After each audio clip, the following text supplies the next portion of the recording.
सिंह जिन्होंने मंत्री पद से इस्तीफा दिया, उसके बाद सुगबुगाहट और तेज हो गई। तो पहले तो चिंता ये थी कि ये 6 जो बागी हैं ये वापस आएंगे कि नहीं, लेकिन जब तक कांग्रेस पार्टी इनको साधने की कोशिश करती तब तक एक मंत्री जो कि बहुत अहम उनकी पूरी गुट, और वो फिलहाल नाराज होकर उन्होंने मंत्री पद से अपने इस्तीफा दे दिया है। और बहुत भावुक भी वो नजर आए। उन्होंने कहा जिस व्यक्ति का नाम लेकर सरकार बनी उसकी मूर्ति के लिए इनके पास जमीन भी नहीं थी।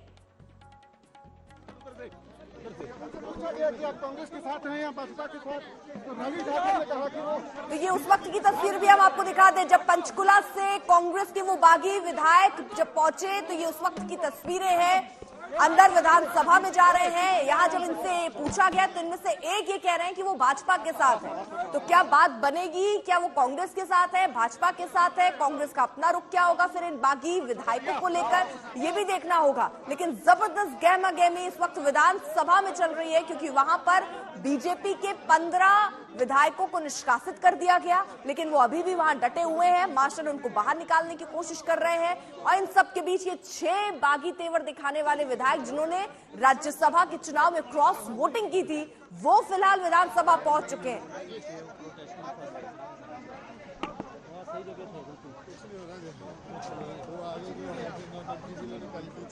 तो जल्दी से आपको आज का पूरा घटनाक्रम बता देते हैं। बागियों को दोपहर 1 बजे की डेडलाइन दी गई है, उससे पहले ही देखिए वो वहां पर पहुंचे हैं। इसके साथ ही साथ विक्रमादित्य के बागी बोल दिख रहे हैं। सुबह ही प्रेस कॉन्फ्रेंस उन्होंने की और मंत्री पद से इस्तीफा दे दिया और कहा कि आगे की उनकी क्या राह होगी, क्या कदम वो उठाएंगे, वो फिर से आगे वो स्पष्ट करेंगे।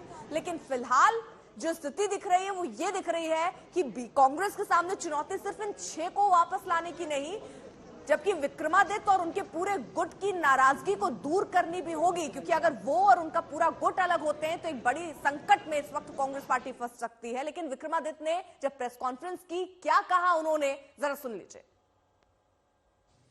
मेरा इस सरकार में बने रहना ठीक नहीं है, इसलिए आज मैंने ये निर्णय लिया है that I am resigning from the council of ministers. मैं इस सरकार से एक मंत्री के रूप में इस्तीफा दे रहा हूं, जो मैंने निर्णय लिया है। जिस व्यक्ति 6 बार जो हिमाचल प्रदेश का मुख्यमंत्री रहा, 6 बार, जिसने ये सरकार बनाई, जिसकी वजह से ये सरकार बनी प्रदेश के अंदर, उसकी मूर्ति लगाने के लिए 2 गज जमीन इनको माल रोड के ऊपर नहीं मिली। This is what respect this government has shown to my late father. इस तरीके की जो चीज हुई है, हम इमोशनल लोग हैं। इमोशनल पद से हमें कोई लेना देना नहीं है। हमको ये कोई लेना देना नहीं है कि सरकार रहती है कि नहीं रहती है, हम पद पे रहते हैं कि नहीं रहते हैं, मगर एक रिगार्ड, एक रिस्पेक्ट जो होनी चाहिए थी। बारी बारी बोलने के बावजूद जो चीज ये नहीं कर सके, ये बहुत दुर्भाग्यपूर्ण है।